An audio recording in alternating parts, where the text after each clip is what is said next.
Sebagai seorang akuntan, kita bukan hanya bekerja dengan angka dan laporan. Kita juga perlu memahami konsep-konsep manajerial yang mendalam seperti desentralisasi yang memiliki dampak besar terhadap pengambilan keputusan dan juga kinerja organisasi. Desentralisasi adalah proses distribusi kewenangan dan tanggung jawab dari manajer pusat ke unit-unit yang lebih rendah dalam organisasi.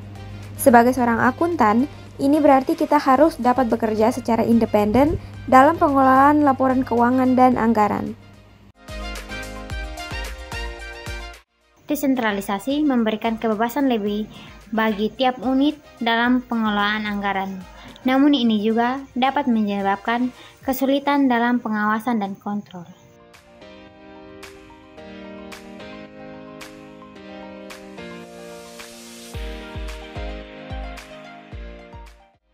Lingkungan eksternal dan internal mempengaruhi keputusan desentralisasi. Jika pasar semakin dinamis, perusahaan cenderung memberi kebebasan lebih kepada unit untuk mengambil keputusan lebih cepat.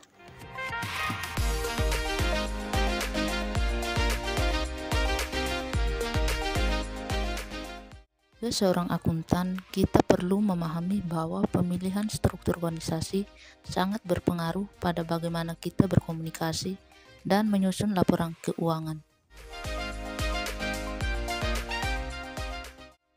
Di lingkungan desentralisasi, pengembangan anggaran dasar menjadi sangat penting.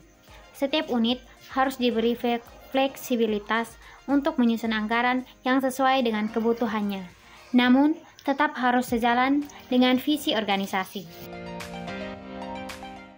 Mengukur dan mengevaluasi kinerja dalam sistem desentralisasi membutuhkan sistem laporan yang transparan dan akurat. Sebagai akuntan, kita harus memastikan bahwa data yang ada mencerminkan kinerja yang benar, sehingga keputusan yang diambil dapat dipercaya.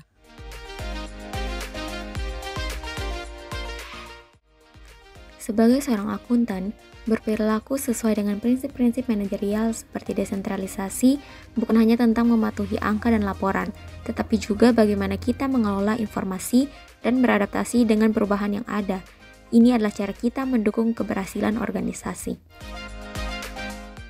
Sebagai akuntan, kita adalah pilar dalam menjalankan strategi organisasi dengan integritas dan profesionalisme.